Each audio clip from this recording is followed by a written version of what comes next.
제가 그 한국의 그림책 작가들에게 묻다라는 인터뷰집을 그 처음에 기획할 때 당연히 선생님을 모셔야겠다는 생각을 하고 있었고, 그 여러 가지를 고려해서 그 잡았던 키워드가 돌파하는 힘이라고 부제를 달았어요.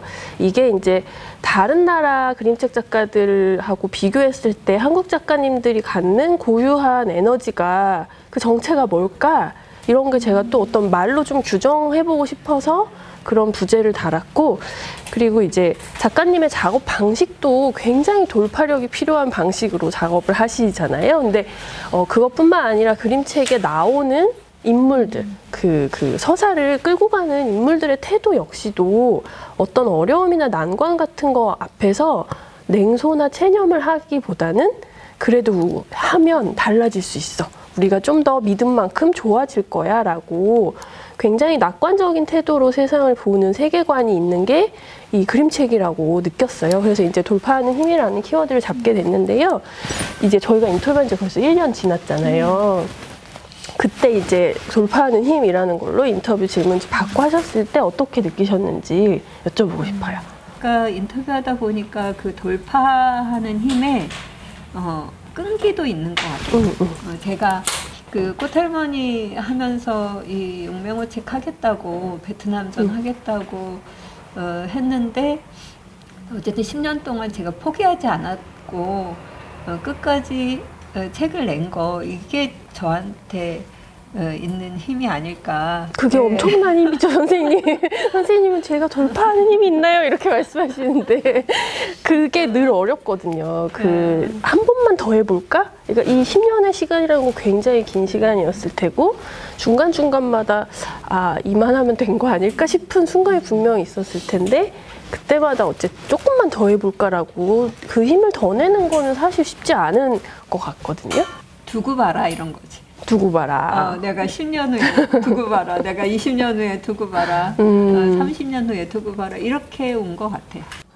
근데 어떻게 마음가짐을 그렇게 가지면 생각을 그렇게 바꿔가면서 좀 더 해보는 힘을 낼 수 있을까? 이게 좀 궁금해졌어요. 그거는 아마 절박함이 있어서 그럴 거예요. 그러니까 그게 너무 절박하면 그거를 하기 위해서 많은 걸 감내를 해야 되잖아요.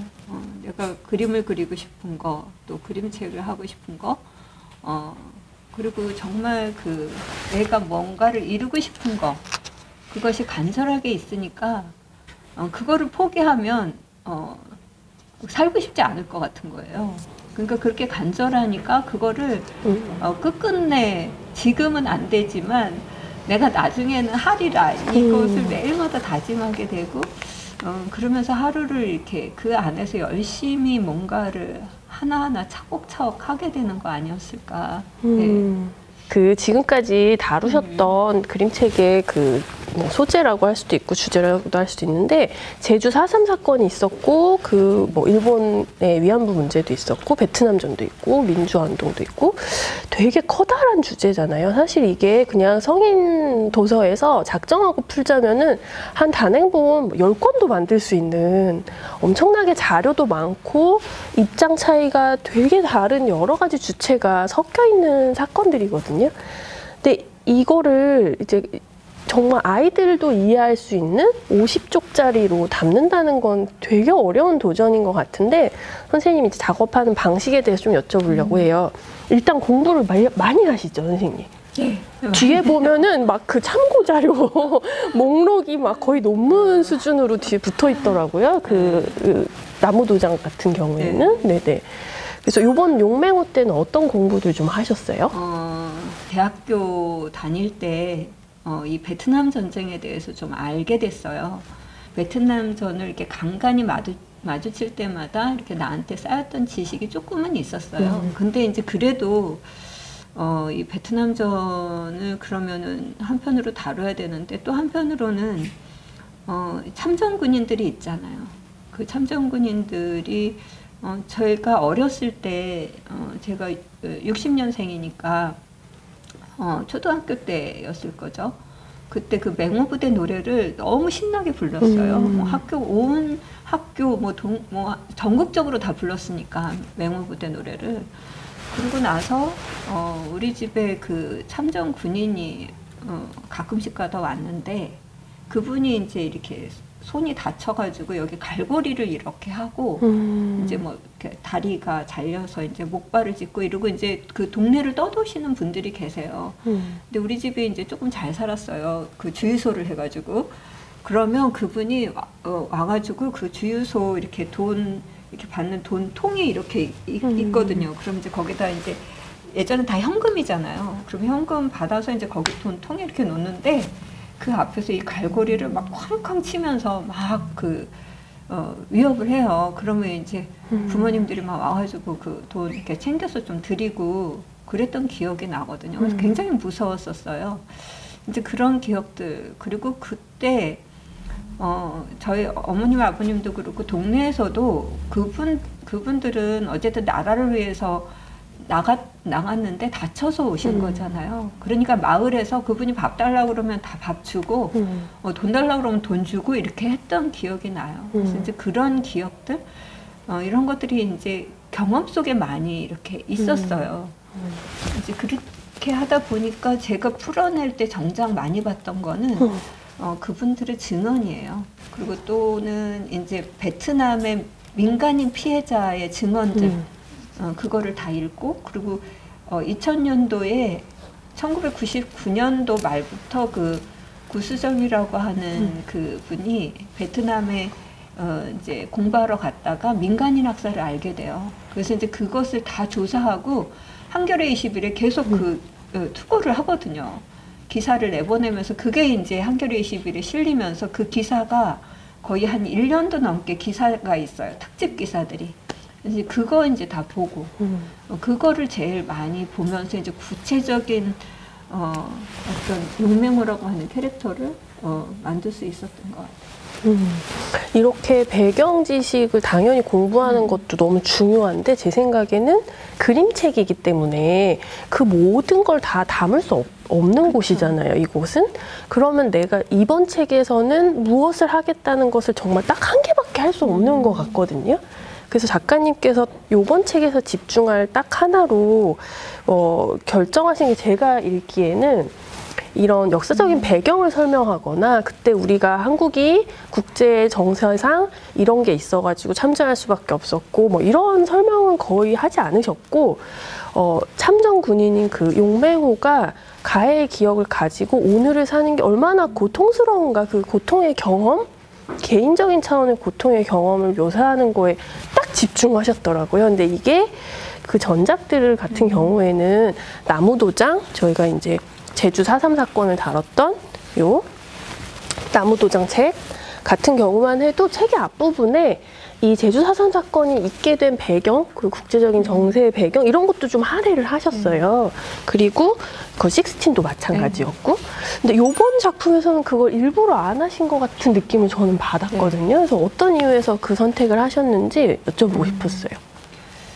그거는 이제 베트남전은 아마 인터넷에 베트남전 검색하면 제가 얘기하는 거 이상으로 다 잘 정리가 돼 있어요. 그리고 사실 리영희 선생님 살아계실 때 그분이 베트남전에 대해서 쓰신 책들 그리고 그동안 했던 강연들 이런 것들도 잘 이미 베트남전의 성격에 대해서는 논란의 여지가 없이 다 이렇게 정리가 돼 있어요. 그래서 제가 굳이 그거를 얘기할 필요는 없을 것 같고 그리고 이제 제가 뭐 나무도장이나 16 다 이렇게 나무도장하고 꽃할머니 피해자 입장이었죠.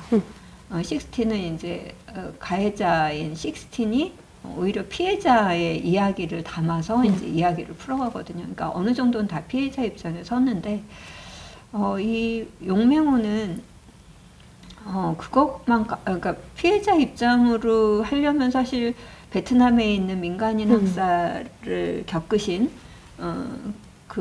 그리고 이제 한국 정부를 대상으로 소송을 하셨던 지금 진행 중인 그분 할머니들을 뭐 제가 주인공으로 할 수 있겠죠. 근데 그러면 우리랑 너무 먼 거예요. 그분들의 얘기가 너무 멀고 그게 이렇게 가해자, 피해자 이게 딱 나눠져 있지가 않은 거예요. 왜냐면 우리 제가 아까 얘기한 것처럼 그 갈고리를 하고 왔던 그 베트남의 참전군인, 그리고 그 고통 속에서 수많은 분들이 자살을 하시거든요. 고엽제 때문에 아직도 피해를 받고 계시고. 그래서 그런 분들의 이야기를 빼고 피해자의 이야기를 담을 수는 없을 것 같은 거예요. 그러다 보니까 이제 어떤 구체적인 인물, 한 개인, 이렇게 더 캐릭터에 더 집중하는 게 좋겠다라는 생각이 들어서 이제 그렇게 이제 서사를 만들고 어쨌든 이야기 구성을 했어요. 근데 여전히 그 문제가 걸리는 거야. 미국하고, 이 베트남전은 미국하고 베트남하고 벌인 전쟁이잖아요. 거기 한국군은 파병을 했던 거거든요. 국가의 이익을 위해서 어쨌든 파병이 된 거잖아요.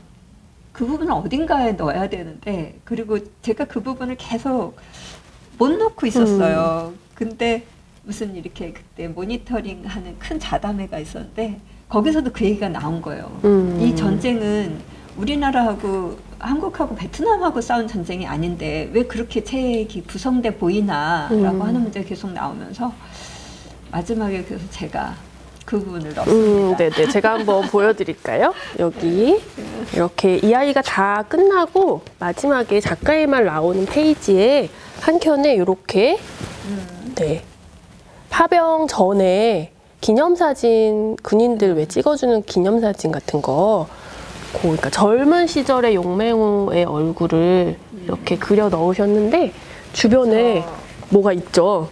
이 용맹호를 둘러싼 주변에 한국 국기랑 미국 국기의 상징들이 이렇게 들어가 있어요. 이렇게 넣었어요. 그래서 아마 끝에 보면 용맹호가 갖는 그런 고통이나 그 사람이 갖는, 그러니까 피해자의 입장에 어느 부분은 걸쳐 있는, 그래서 국가가 그때 막 부추겨서 자유수호고 굉장히 성전이라고 했었죠. 할 만큼 그 모든 국가가 총동원해서 파병을 부추겼던, 그래서 그 전쟁의 성격이 뭔지도 모르고 맞아요. 자유로운 미국을 도와서 공산주의를 반대하는 그런 자유국가를 우리가 어쨌든 남베트남이 이기도록 도와주는 그런 전쟁에 내가 자랑스럽게 나가고 그렇게 나가서 돈도 벌어오고 그렇게 해서 나갔던 사람들이거든요.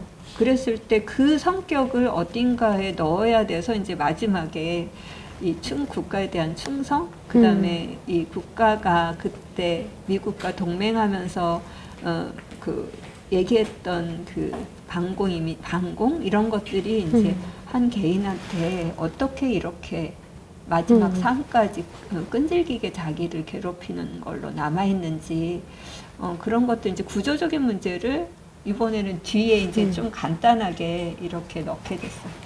네네. 아마 여기 모이신 선생님들 다 아마도 용맹호 읽어보셨을 테지만 혹시나 안 읽어보신 분이 계실 수도 있어서 이 이야기의 구조를 조금만 설명드리면, 이 현재를 살고 있는 이제 중년 이상이 된 용맹호가 출근과 퇴근을 반복하는 게 있어요. 이게 큰 줄기예요. 아침에 갔다가 저녁에 퇴근해요. 이게 4번 출퇴근을 반복하고 마지막에 한 번 퇴근을 하지 못하고 이야기가 끝나거든요. 근데 이 출퇴근을 반복하는 시퀀스가 점점 페이지 수를 늘리면서 중간에 이제 과거가 들어오는 거예요. 그래서 독자도 서서히 이 용맹호 씨의 현재를 보다가 용맹호가 과거의 가해의 기억으로 괴로워하는 것을 조금씩 이해해가는 방식으로 이야기를 푸셨거든요.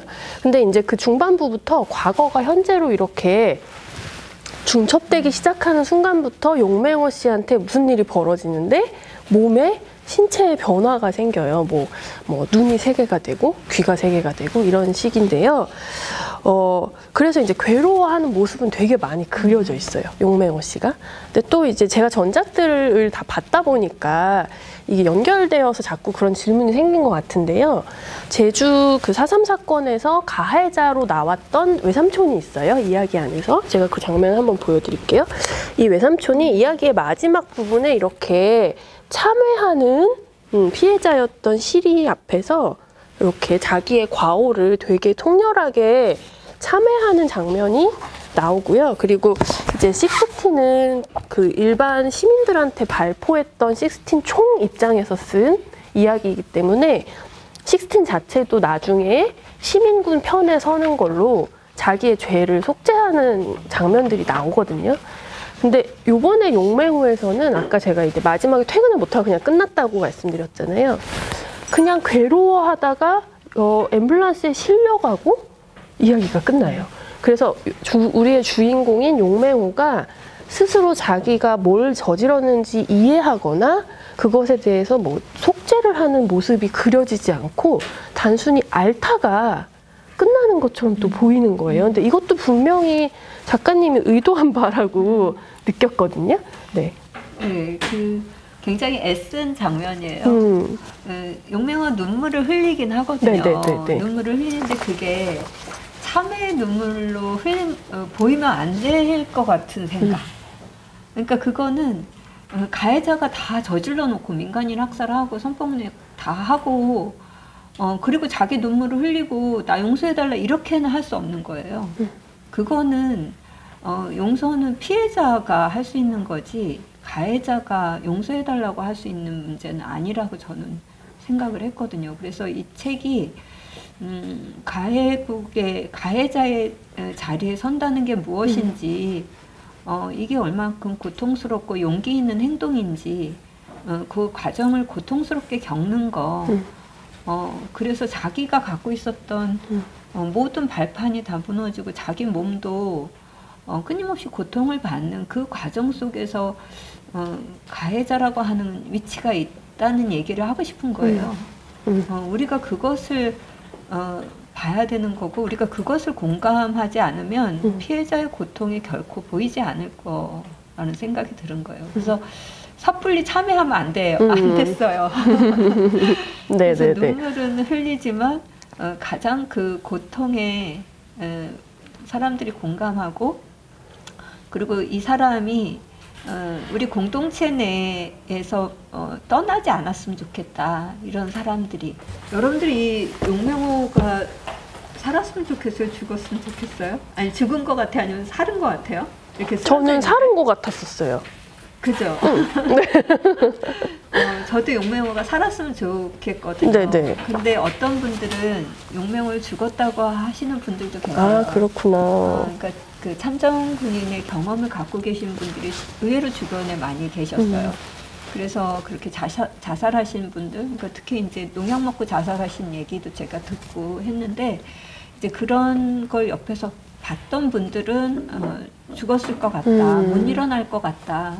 저 사람이 그렇게 얘기하는데 저는 다시 일어났으면 좋겠고, 시민들이 이렇게 많이 있는 것처럼 우리 사회가 그 용맹호를 품었으면 좋겠거든요. 그래서 그 사람이 참회할 기회도 주고 반성할 기회도 주었으면 좋겠는 거예요. 그것을 주지 않으면 숨겠죠.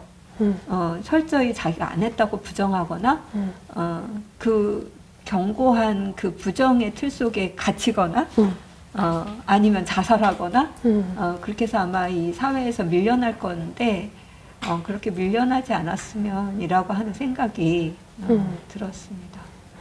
네, 그 한국의 그림책 작가들에게 묻다 그 인터뷰 당시에 작가님께서 이렇게 말씀하셨어요. 그러니까 사람들이 너무 왜 이렇게 아픈 얘기를 자꾸 하세요? 이렇게 많이 질문을 하시니까 아무리 아픈 이야기를 하더라도 사건의 배경이나 사회 구조를 들여다보면서 질문을 이어가면 결국은 인간의 선한 의지와 희망을 볼 수 있어요.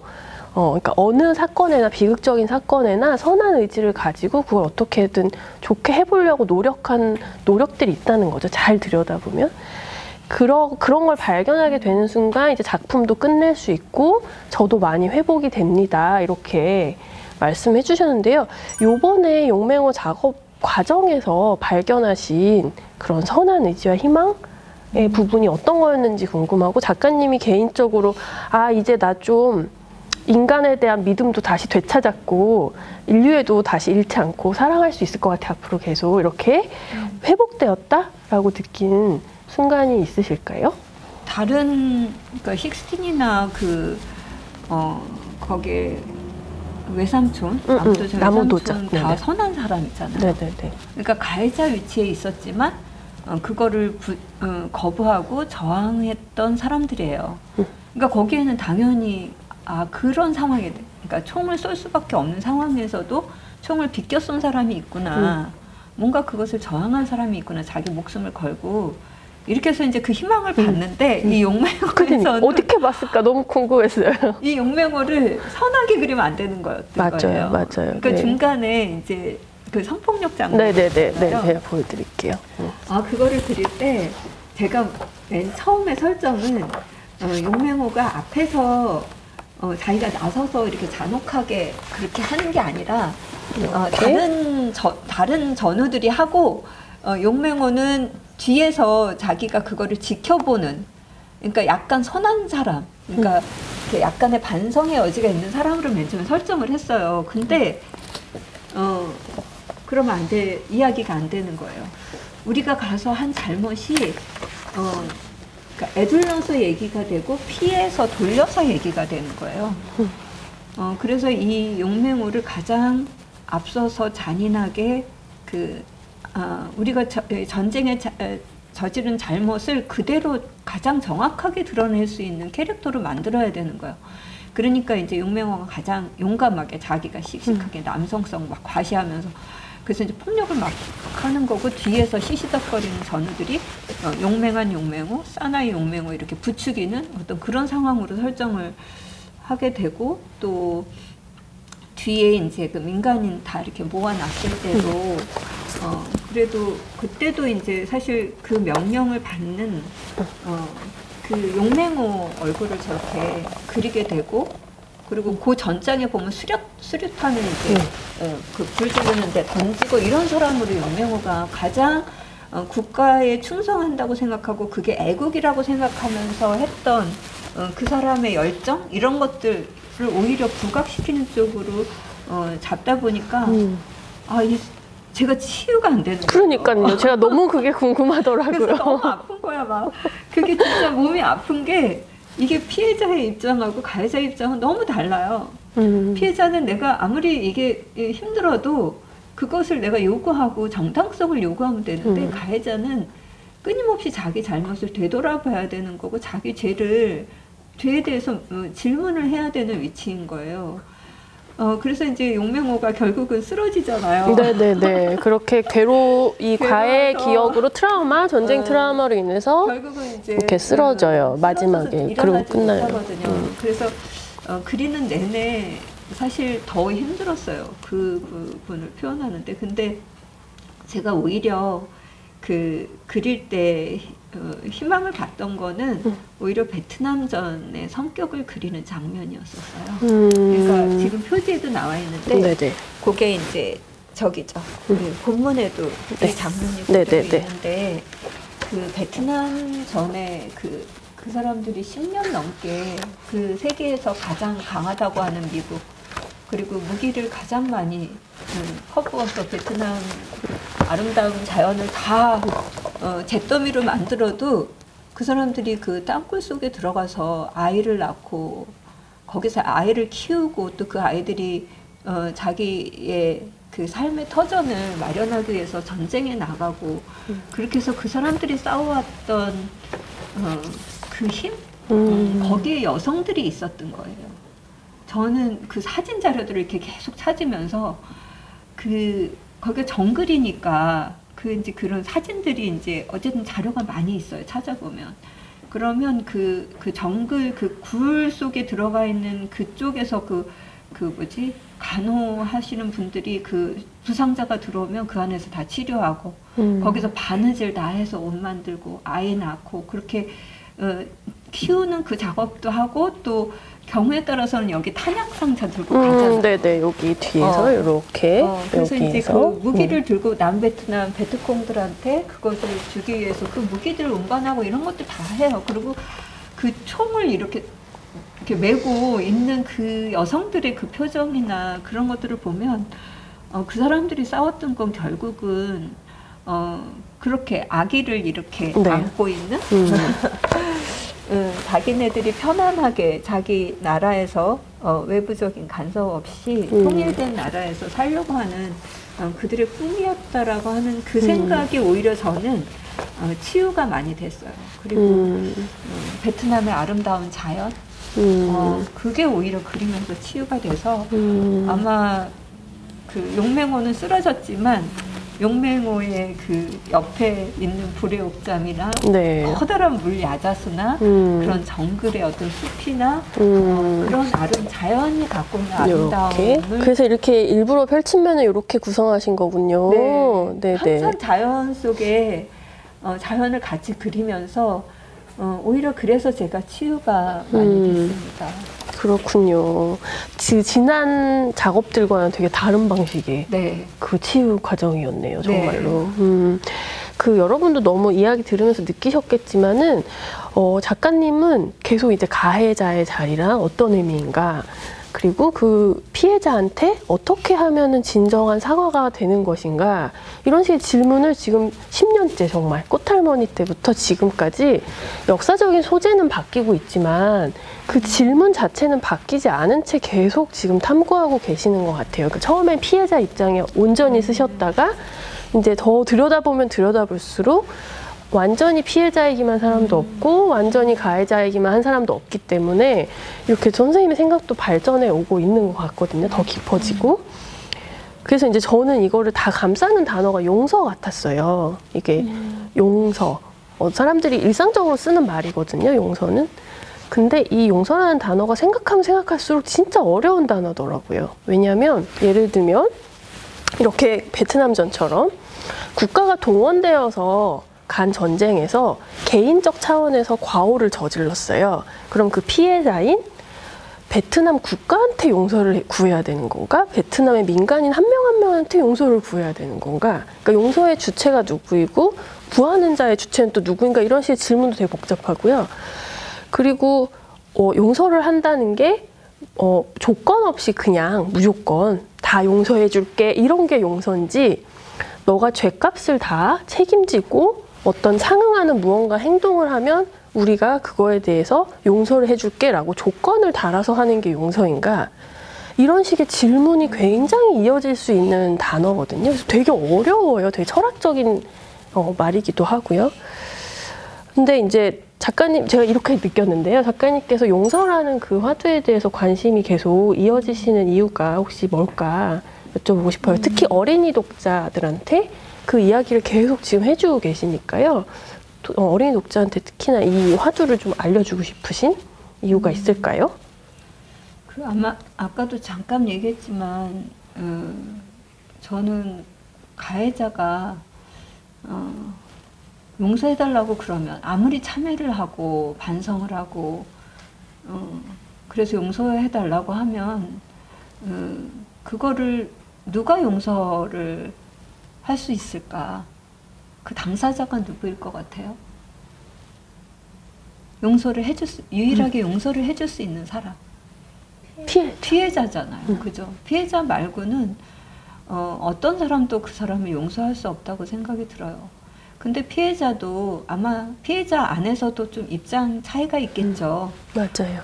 그래서 진짜 자기 가족이 다 죽고 자기 삶이 다 망가지고 한평생을 그렇게 살은 사람인데 아무리 가해자가 용서를 해도 자기의 그 피해는 되돌아오지 않잖아요. 그랬을 때 과연 그 사람을 용서할 수 있을까? 그건 피해자의 몫이라고 생각이 들어요. 근데 또 한편으로는 어떤 사람은 그래 어차피 다 지난 과거야. 저 사람이 저렇게 참회하고 반성하는데 나는 용서할 수 있어. 이렇게 얘기할 수 있는 사람 역시도 결국은 피해자인 거죠. 그 이외의 사람들은 어떤 입장에 쓸 수는 있을 것 같아요. 나는 이 입장에 쓸 수 있어. 나는 용서하는 입장에 쓸 수 있어. 나는 용서가 안 돼. 어느 입장이든지 쓸 수가 있겠죠. 근데 만일 저라면 그게 만일 그렇게 참회하고 용서를 하는 게 다음에는 그런 일이 발생하지 않는다든가 그런 구조에 균열을 낸다든가 그런 역할을 한다라고 하면 그래도 용서할 수 있지 않을까? 왜 그러냐면 그게 자기 하나의 피해에서 끝나는 게 아니라 다른 사람이 더 이상 피해를 받지 않는다면 그런 일로 용서라고 하는 걸 통해서 이 사회가 조금은 바뀔 수 있다면 그런 가능성이 있다면 그래도 마음속에 용서라고 하는 걸 생각해 볼 수 있지 않을까. 근데 그 얼마 전에 그 춘천에서 초등학생부터 고등학생까지 하는 토론 축제가 있었어요. 그 토론 주제 중에 그게 나온 거예요. 용맹호를 용서할 수 있을까? 그러니까 거기에 이제 전제는 민간인을 학살하고 성폭행을 한 가해자인 용맹호를 과연 우리는 용서할 수 있을까? 이렇게 질문이 나왔는데 용서할 수 없다예요. 난 너무 놀랐어요. 나는 예. 나는 이게 용맹호 너무 이게 주인공이고 아프잖아요. 너무 아프니까 여기에 만약 공감을 그래도 하겠거니 그러면서 이제 오히려 피해자가 얼만큼 이게 끔찍하면 가해자도 이렇게 괴로울까 이거를 동등하게 보겠거니라고 생각을 했는데 젊은 친구들은 오히려 그만큼 자기 죄를 저질렀으면 그만큼 아픈 거 당연하다. 죄값이다 그거는. 그렇게 받아야 된다. 그래서 그 용서할 수 없다. 이렇게 용맹을 용서할 수 없다고. 그래서 어떻게 보면 굉장히 다른 생각을 젊은 친구들은 또 하고 있구나. 정말 용서할 수 없는 건 용서할 수 없다라고 얘기하는구나. 라는 생각도 들어서 좀 반가웠어요. 네네. 작가님 팬분들은 아마 다 아실 거예요. 작가님 책에는 꽃이 늘 나와요. 늘은 아니지만 이제 자주 나와요. 그리고 그게 뭔가 폭력에 대항하는 평화의 상징, 그리고 희망의 상징 이런 것들로 사용될 때가 많은데요. 요번에 용맹호는 책의 면지, 딱 열자마자 나오는 이 면지 부분하고 뒷면지가 이 불의 옥잠이 그려져 있고요. 네. 물 야자수. 물 야자수 죄송합니다. 이건 물 야자수. 물 야자수고 이게 불의 옥잠. 이게 불의 꽃이 핀 옥잠. 게 불의 옥잠. 근데 이렇게 페이지가 많지 않은 그림책에서 이렇게 세 면이나 이 식물에게 할애하신 걸 보면은 당연히 또 상징을 넣으신 게 있을 것 같아서 이 작품 안에로 불의 옥잠은 어떤 이유로 선택하고 넣으셨는지 여쭤봐요. 제가 그 2010년도에 이제 꽃할머니 책을 내고 이제 마지막 장에 이렇게 베트남 여성을 그렸잖아요. 그래서 그거는 이제 베트남 여성을 그리면서 꽃할머니의 마지막 장. 그래서 그 이야기를 해야 이 베트남 이야기를 해야 꽃할머니 책이 완성된다라고 생각을 했어요. 그래서 이거를 끝내고 이제 난 베트남전 이야기를 해야지라고 해서 베트남을 갔어요. 한 달 동안 그 7월 달에 갔는데 레지던시 그런 프로그램에 참여해서 한 달 동안 갔는데 그 호치민시에서 한 택시 타고 한 50분 들어가는 그런 끼롱 갤러리에 묵었어요. 근데 거기는 이제 전통 가옥처럼 지어진 그런 갤러리였고 거기에 그 뒷채를 저를 방을 아예 한 채를 줬어요. 그 베트남 가옥이 정말 아름다워요. 그러니까 이게 땅에서 이게 워낙 덥고 습기가 많고 그러니까 땅에서 이렇게 그 바닥에 떨어져 있고 그리고 모든 벽이 다 대나무로 돼 있어서 바람 소리랑 벌레 소리, 뭐 꽃잎, 꽃 떨어지는 소리 이런 게 다 들려요. 집 안에서.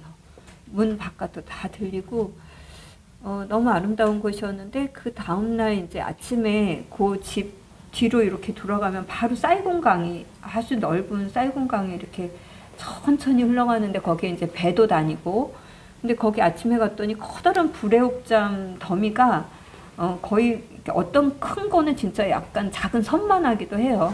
어떤 건 작기도 하고 근데 그게 이렇게 강물에 이렇게 흘러가는 거예요. 그래서 너무 아름다워서 저게 뭘까라고 생각을 하고 있었는데 나중에 이제 그 베트남에 계신 한국분한테 물어봤더니 그게 불의 옥잠이라는 거예요.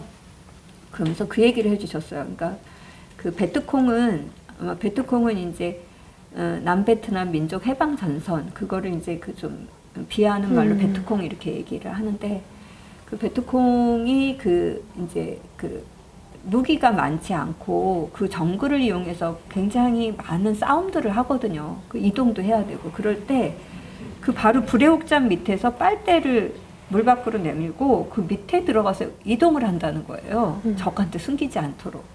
그 얘기를 듣고 너무 놀랐어요. 그러니까 이 아름다운 자연 속에 인간이라고 하는 게 정말 이렇게 산과 사를 넘나들면서 싸우고 거기에 죽고 피 흘리고 막 이 세상사가 되게 한편으로 보면 대비가 되는 거죠. 이 아름다운 자연과 인간이라고 하는 그 밑에서 빨대를 꽂고 가는 그 베트콩 그리고 그거를 수색하려고 그 땀을 흘리면서 그 늪지를 헤매는 한국군 이런 것들이 이렇게 막 복합이 되면서 용맹호가 쓰러졌을 때 좀 무상하게 그게 좀 그냥 강물에 흘렀으면 좋겠다. 불의 옥잠이 이게 얼만큼 인간이 허망하고 이런 전쟁이라는 게 부질없나 이런 걸로 이렇게 불의 옥잠 그러니까 그건 그냥 저만 아는 거죠.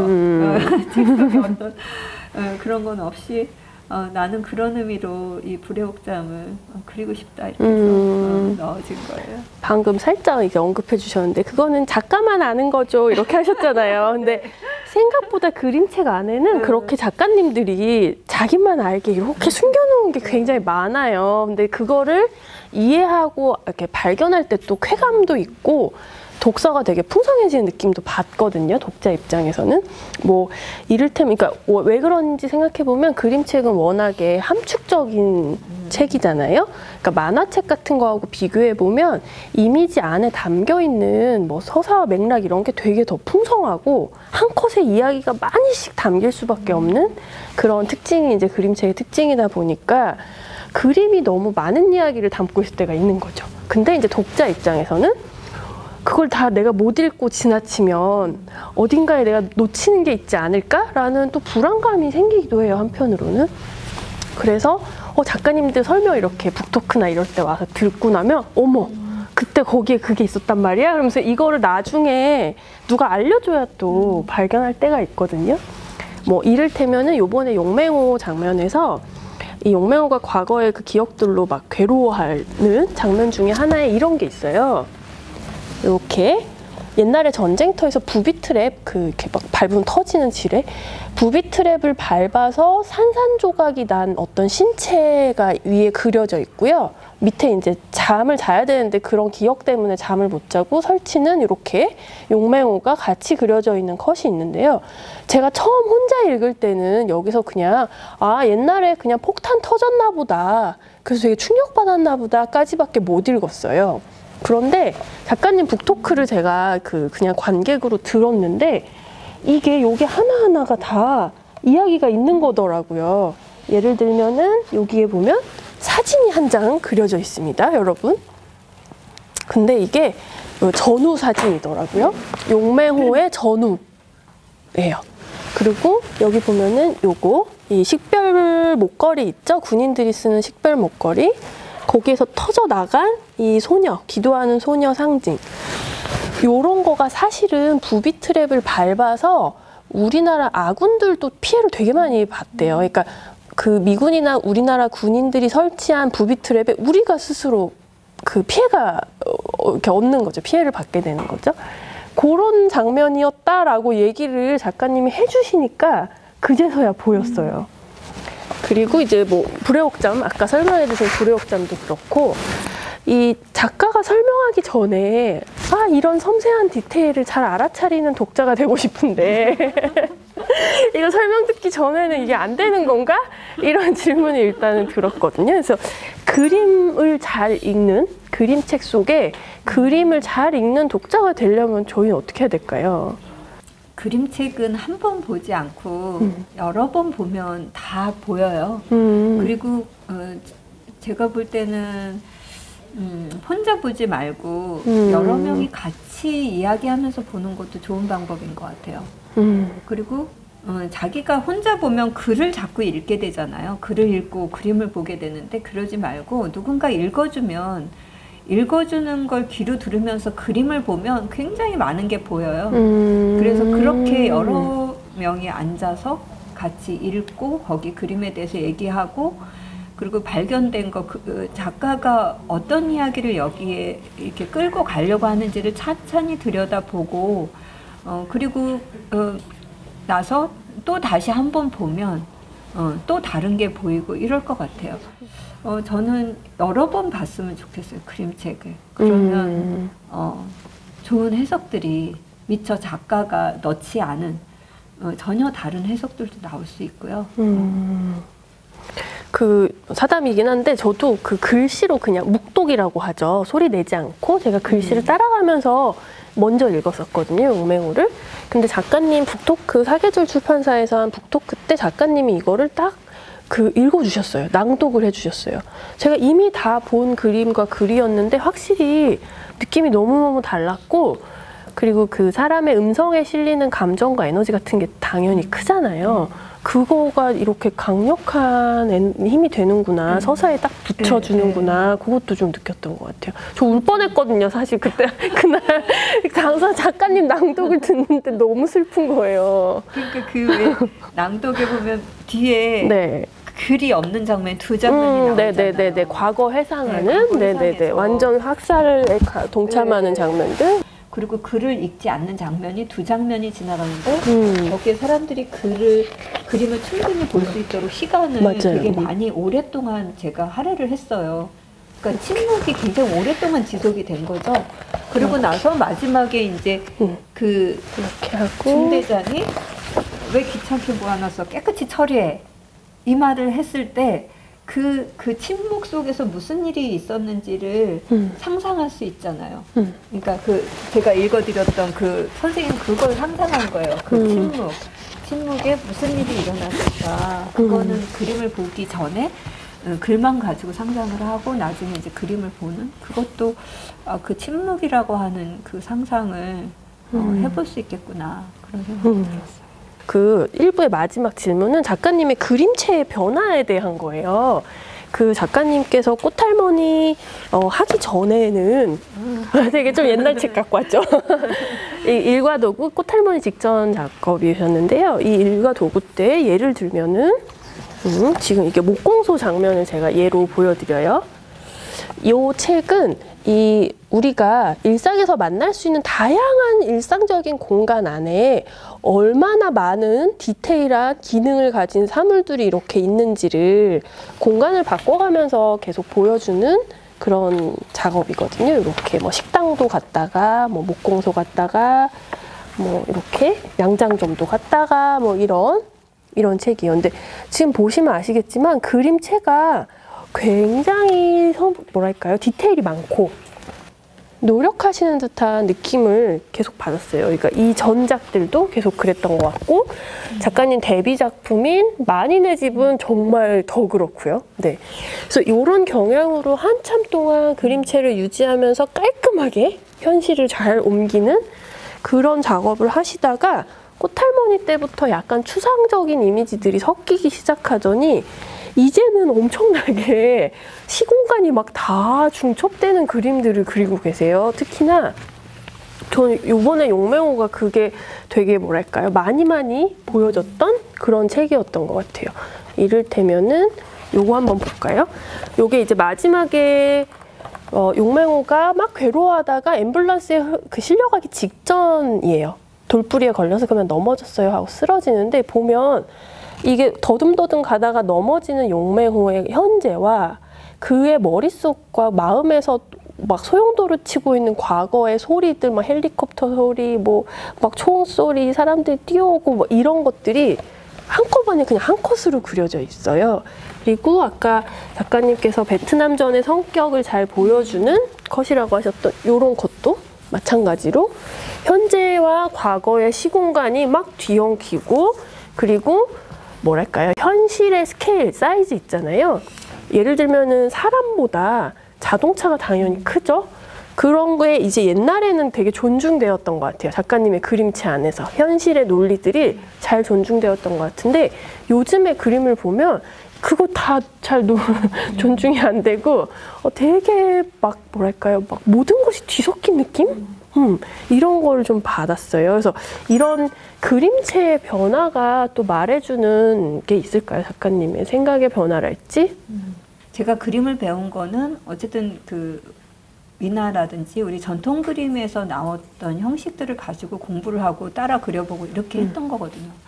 근데 미나 자체가 그렇게 그런 중첩을 굉장히 많이 써요. 특히 책거리 그림 제가 제일 좋아하는데, 책거리 그림은 수도 없이 중첩을 하면서 화면을 구성하는 그런 기법이거든요. 근데 그게 그 화면 안에 들어가서 이야기를 만들어내기 굉장히 좋은 방법이에요. 그러다 보니까 이제 그 방법으로 마니네 집에 다양한 사물들을 어쨌든 집어넣을 수 있었는데, 요게 이제 점점 이렇게 거치면서 아마 일가도구에 오면 그게 극대화된 게 아닐까. 네네. 아주 섬세한, 거의 여기서 그렸던 자개장 못지않은 그러니까요. 거를 어쨌든 일가도구에서 그렸던 것 같아요. 정말 어마어마한, 이건 네, 시간과 노력과 이런 약간 네. 좀 병적이다 싶을 정도로 네네.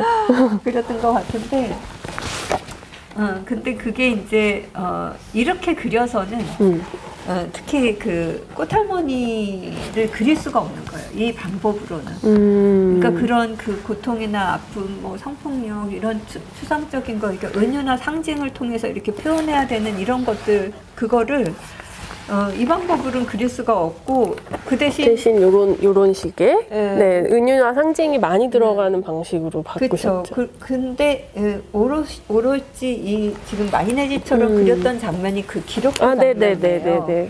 그거는 어쨌든 많은 이 위안부가 어떤 성격일 것이고 이 본질이 뭔가를 얘기할 때는 이 방법이 굉장히 좋은 거예요. 이렇게 자세하게. 그래서 이게 한 일본 군인 한 사람이 그 위안부를 성폭한 게 아니라, 이게 어떤 구조 속에서 제국주의라고 하는 또 위안소 제도 이런 것에서 어떻게 일어났는지 이거를 얘기하기에는 이 지금 마니네 집이나 이런 방법 되게 좋죠. 근데 이제 느낌을 막 이렇게 풀어낼 때는 이게 너무 답답한 거예요. 이 가둬서 그리는 게. 네네네. 그러면서 이제 이렇게 풀어서 그리는 방법들을 하다 보니까 그게 이제 나무도장에서 좀 풀린 것 같아요. 네. 그 중첩의 효과가 가장 잘 발휘된 게 그게 용맹호 아닐까. 이 기억이 뒤섞이는 거. 네네네. 그리고 제가 여기 용맹호 책에서 네. 그림 그릴 때 그 과거로 가는 장면이 있어요. 이 장면에서 보면 여자는 보면 전보성 때 이쪽으로 가라고 하잖아요.